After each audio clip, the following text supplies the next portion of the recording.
اللہ کو ضرورت نہیں فرشتوں سے مشورہ کرنے کی.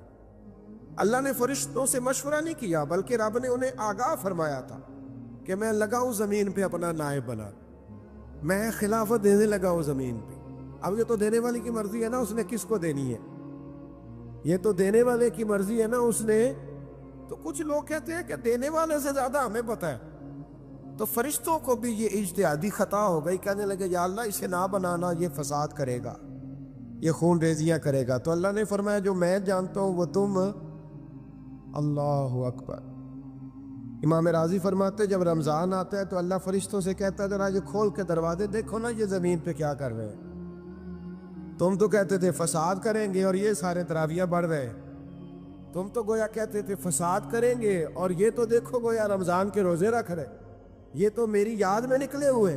تم کچھ کہتے تھے اور دیکھو میں نے تمہیں کہا تھا نا جو میں جانتا ہوں وہ تم. اللہ نے پھر حضرت آدم علیہ السلام کو تمام زمانے کے علوم عطا کیے، علم سکھا لیا. تو فرشتوں سے کہا تم بھی ان چیزوں کے نام بتاؤ، تو وہ بتا سکے نہیں. اللہ نے فرمایا اب اس طرح کرو آدم کو سجدہ کرو. سب نے سجدہ کیا سوائے وہ. کہنے لگا یا اللہ صرف تجھے ہی کرنا ہے، کرنا بھی صرف اللہ کو چاہیے، پر رب کے آگے بھی جھکنا چاہیے، اور جس کے سامنے رب جھکائے نا وہاں بھی.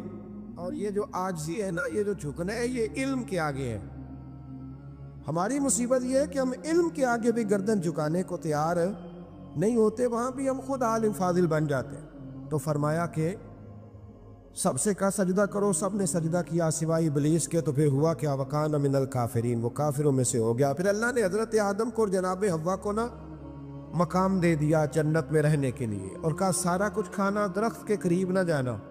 فطرت ہے نا انسان کی، وہ جستجو کرتا ہے، کہا اس درخت کے پاس نہ جانا. تو حضرت حوا سلام اللہ علیہ کہتے ہیں دل میں خیال رہتا تھا کہ آخر ہے کیا درخت کے پاس. یہی انسان کا عقیدہ توحید ہے کہ جہاں سے رب منع کر دے وہاں وہ منع ہو جائے. اور یہ ان کی خطا نہیں تھی، یہ اللہ کی حکمت تھی، چونکہ رب نے تو پہلے کہہ دیا تھا بنایا ہی زمین کے لیے، تو یہ تو سارا کچھ ہونا تھا تو زمین پہ آنا تھا نا.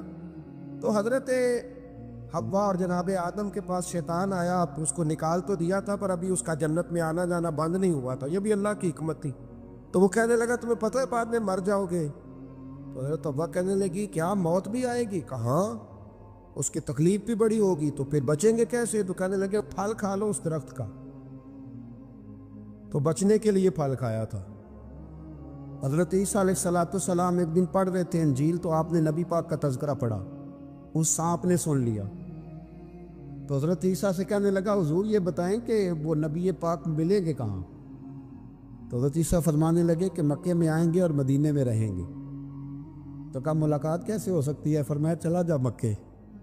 تو وہ سانپ 600 سال غار ثور میں، اس نے 70 جگہ پہ سوراخ کیے. کتنے سال بیٹھا رہا؟ بول کے بتائیے. آپ 6 گھنٹے بیٹھ کے دکھائیں، سوال ہی نہیں پیدا ہوتا. ہم بڑے کمزور ہو گئے، ہمارے لیے معاملہ بڑا اور طرح کا ہے. ہماری مرضی کا کوئی بات کرے تو ہم اس سے راضی ہیں. 600 سال وہ سانپ بیٹھا رہا، 600 سال، اور 70 اس نے سوراخ کیے غار ثور میں. لیکن وہ بھی عاشق تھا نا. اور یہاں معاملہ یہ تھا کہ ابوبکر صدیق دعا مانگ کے گئے تھے کہ میں نے کسی کو موقع نہیں دینا، ایک میں ہوں گا دوسرا میرا یار ہوگا. وہ غار ثور کی تو لذت ہی یہ والی تھی، ایک میں ایک میرے محبوب. اس نے 70 سوراخ کیے ہوئے تھے. جناب ابوبکر صدیق نے کہا حضور آپ ٹھہریں، میں ذرا بھی آیا صفائی کر کے. تو نبی کریم علیہ السلام رکے تو حضرت ابوبکر صدیق نے کہیں پگڑی پھاڑ کے رکھی، کہیں چادر پھاڑ کے رکھی، اتنے سوراخ بند کیے تو جو ایک رہ گیا وہاں ایڑی رکھ دی. تو اب وہ سانپ بھی شکوہ کرنے لگا کہ یار تو بھی کوئی نرالا ہی عاشق ہے کہ میں نے تو کسر ہی کوئی نہیں چھوڑی تھی، 70 سوراخ کیے تھے اور تو نے بھی کمال ہی کر دی ہے، سارے ہی بند کر دیے، جو بچ گیا اس پہ ایڑی رکھ دی. اس نے پتہ نہیں کتنے ڈنگ مارے. سانپ کا جب ڈنگ لگتا ہے تو وجود میں بہت زیادہ گرمی پیدا ہوتی. حضرت ابوبکر صدیق کے بارے میں ہمارے شارحین نے لکھا روئے نہیں، وجود اتنا گرم ہوا کہ آنسو ٹپک پڑے. نبی کریم صلی اللہ علیہ وسلم نے فرمایا ہٹا نہ ذرا پیر. پھر انہوں نے ہٹایا تو میرے مصطفیٰ میں لعاب دہن لگایا. حضرت ابراہیم ابن ادہم رحمت اللہ علیہ بادشاہ وقت تھے، اللہ سے بڑا پیار تھا. رات کو بستر پہ لیٹتے تو دل کرتا میرے اندر بھی اللہ ایسی صلاحیت پیدا کرے کہ میں بولوں تو میرا رب مان جائے، میں بات کروں تو میرا رب میری اس بات کا بھرم رکھے۔ دل میں خیال آتا تھا، لیکن تھے تو بادشاہ نرم نرم بستروں پہ سوتے تھے۔ ایک دن سوئے ہوئے تھے، چھت پہ کسی کے چلنے کی آہٹ محسوس ہوئی۔ بادشاہ کی چھت پہ بغیر اجازت کون گیا؟ کون ہے چھت پہ؟ تو جب مالک کسی کو قریب بلانا چاہتا ہے تو سبب بھی پیدا فرمائی دیتا ہے۔ وہ بندہ تھا کہ فرشتہ تھا، وہ انسان تھا یا اللہ کا پیغامبر تھا؟ اوپر سے بولا، کہنے لگا میرا اونٹ گم ہو گیا ہے، آپ کی چھت سے تلاش کر رہا ہوں۔ بولیے گا، میرا اونٹ گم ہو گیا ہے، آپ کی چھت سے تلاش کر رہا ہوں۔ حضرت ابراہیم ابن ادم کہنے لگے، بڑا بیوقوف ہے، بھلا اونٹ کا چھت پہ کیا کام؟ تو وہ اوپر سے آواز دے کے کہنے لگا، آپ بھی بڑے بیوقوف ہیں، نرم نرم بستروں پہ خدا کی یاری کا کیا کام؟ نرم بستر بھی ہو، آرام بھی ہو، رب بھی ملے۔ الذین یذکرون اللہ قیاما وقعودا وعلی جنوبہم، اٹھو، بستر چھوڑو، اس کی بارگاہ میں کبھی قیام کرو، کبھی سجدہ کرو، کبھی رو کے اسے مناؤ، کبھی ناز کر کے اسے مناؤ، کبھی اس کے یار پر درود پڑھ کے مناؤ، کبھی قرآن کی تلاوت کر کے مناؤ، کبھی ذکر حسین کر کے مناؤ، کبھی یاد صدیق کر کے مناؤ، کبھی سیدہ فاطمہ کا نام لے کے اسے راضی کرو، کبھی حضرت عائشہ کے تذکرے کر کے اسے راضی کرو، پھر بستر پہ کیوں لیٹے ہوئے؟ حضرت ابراہیم بن ادم فرماتے، دل پہ چوٹ کر گئی بات، اٹھا، بادشاہی چھوڑ دی، جنگل میں نکل گیا، اس کی یاد میں لگ گیا، چھوڑ دیا سارا کچھ۔ ایک دن دریا کنارے بیٹھے، سوئی دھاگے کے ساتھ اپنی قمیض سی رہے، پرانے دور کا وزیر گزرا، اسے بڑا ترس آیا، آگے کہنے لگا، بادشاہ کیا آپ نے کھپ پایا؟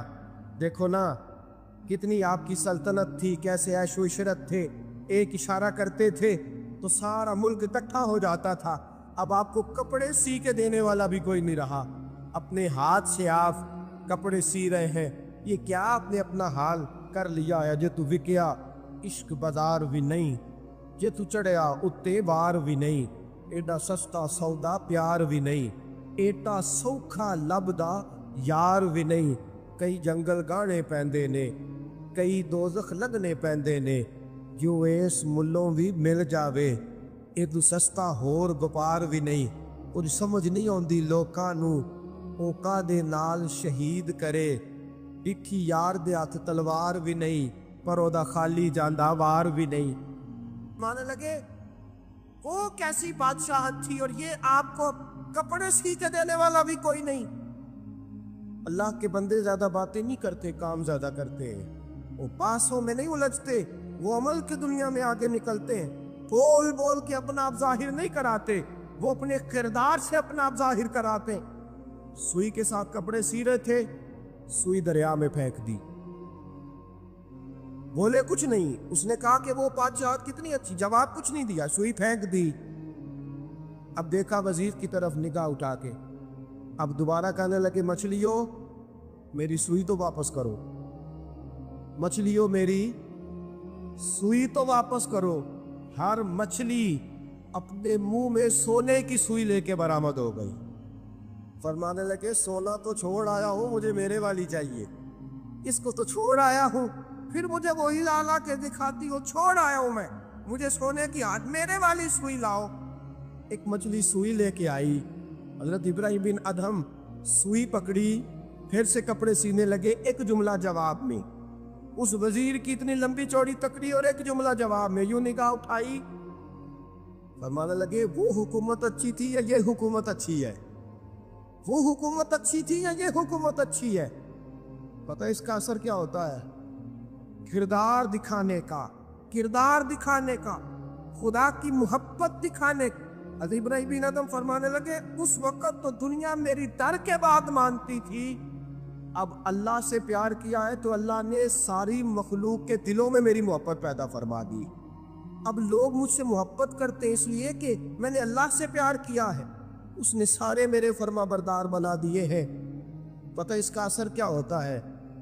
وزیر نے کیا کیا، گھوڑے سے اترا اور ساتھ جو نوکر تھا اس کو کہنے لگا یہ گھوڑا واپس محل میں لے جاؤ، مجھے بھی وہ والی بادشاہی نہیں چاہیے، یہ والی بادشاہی چاہیے۔ میں بھی یہ والی بات، میرے عزیز تو کہاں کھویا پھرتا ہے؟